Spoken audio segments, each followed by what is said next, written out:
grade students, and welcome back to this week's math lesson, or the final lesson this week in our series this week. Go ahead and please take out your language or your math notebooks, turn to a clean sheet, name today's date. Our same objective today is the same. I could solve percent applications involving simple interest, but this time we're going to be using months.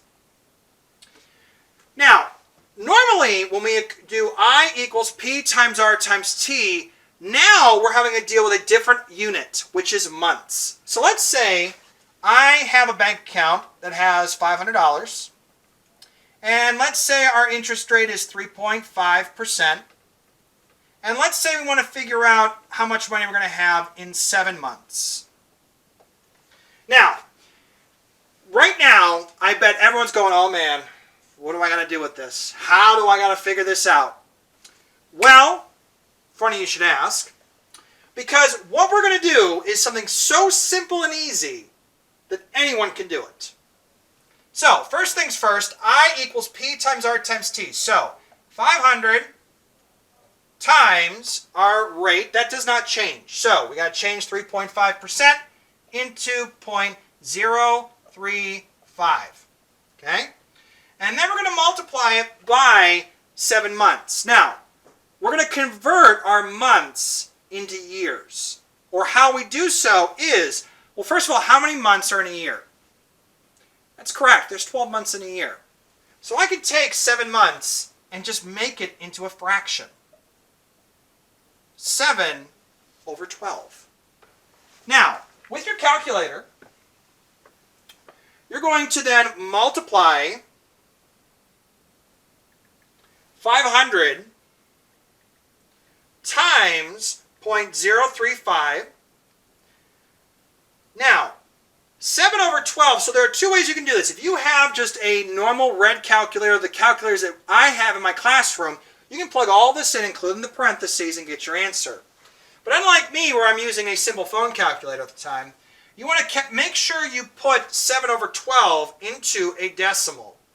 And what we do is we get, so if you get a decimal, make sure you round to the nearest hundredth. And the hundredth is always the second place value. Remember that.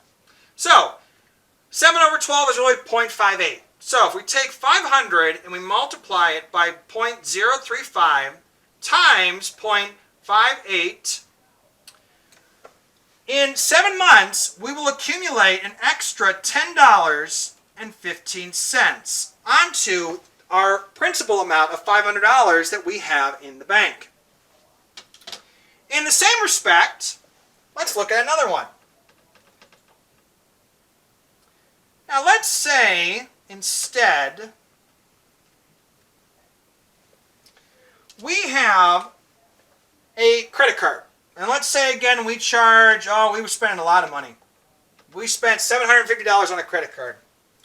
And our interest rate is 7.5%. And we want to figure out how much interest we want to accumulate in 1 month.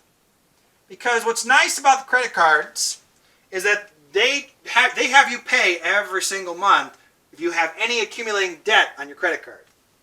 So, once again, 750 times 7.5%, which is what class as a decimal? Correct. 0.075 times, now again, we have to make months into years, so we make it 1 over 12, because again, there's 12 months in a year. And if we go ahead and convert this first into a decimal and round to the nearest hundredth, we get 0.08. So, 0.08 times 0.075 times 750. In the course of 1 month, we will have accumulated $4.50 that we have to then pay on top of what we already have to owe for this credit card. See how simple this is? Let's do one more, shall we?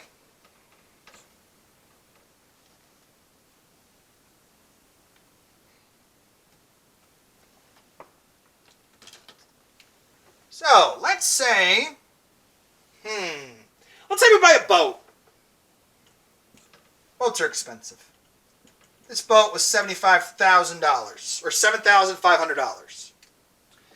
And we took it from the bank, and the bank charged us 8.6% interest rate, and we have to pay it off in 9 months. So the question is, how much interest is going to be accumulated on top of what we have to pay on this boat?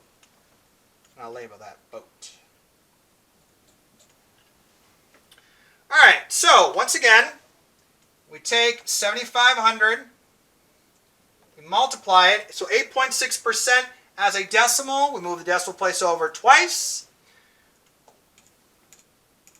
We get 0.086, and we're going to multiply it by 9/12. Why? Because there are 12 months in a year, so it'll be 9/12. Which, if we were to convert it as a decimal, we get 0.75. Because again, we round to the nearest hundredth, but with 9/12, that gives us a very definite decimal. So 7,500, and again, you can multiply this going down and up and down. Doesn't matter, because with the law of multiplication, you'll get the same answer. 7,500 times 0.086 times 0.75. So on top of what we already owe, we also have to pay interest of $483.75. On Google Classroom, you'll be answering the following questions in your homework posted on thatquiz.org. Well, let's go ahead and complete your exit slip, please.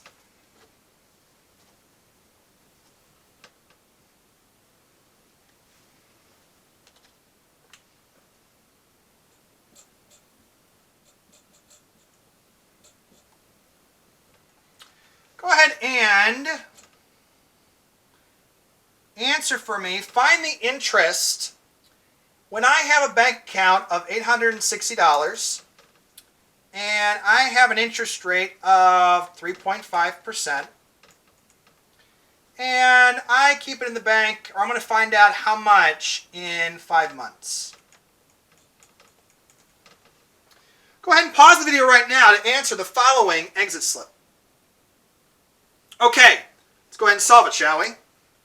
Once again, 860 times 3.5%, so we're going to change that to a decimal. Move the decimal place over twice, so we get 0.035. We're going to multiply that by 5. Again, we need to convert this to a fraction, so 5/12. And then 5/12 as a decimal, if we round it, we get 0.42. So 0.42 times 0.035 times 860 will give us an interest, and if we round it to the nearest cent, in 5 months we will have accumulated an extra $12.64. Join me next week when we'll be delving more into using percentages, but this time finding percent error. Stay tuned, 7th graders, and keep studying.